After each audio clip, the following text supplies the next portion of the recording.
monstruo simbólico los mira y los premia. La infancia está en juego y la audiencia gobierna. Gritan los niños, rugen las marcas. No hay zona segura en la nube que atrapa. Instinto mimético, refuerzo social.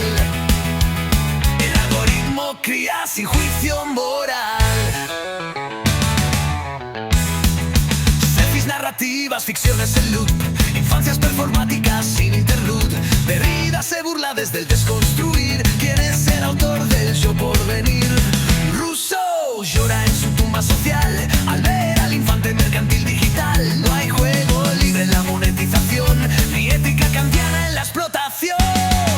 Gritan los niños, rugen las marcas. La cultura del show no pide sus cartas. Fusión de mirada, cosa espectral.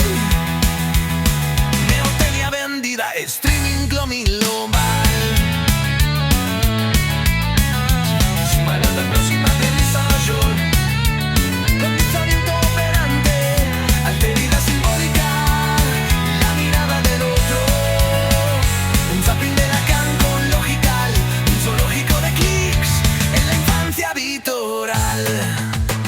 Míralos reír, reforzamiento positivo.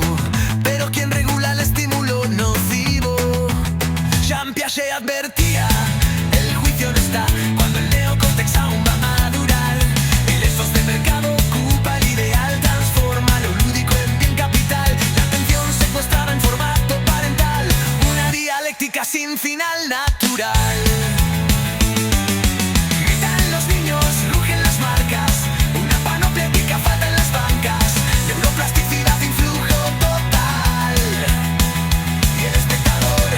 Es cómplice virtual. El instinto no razona, pero el humano media. Entre la pulsión primitiva y la conciencia crítica que no cría el mercado.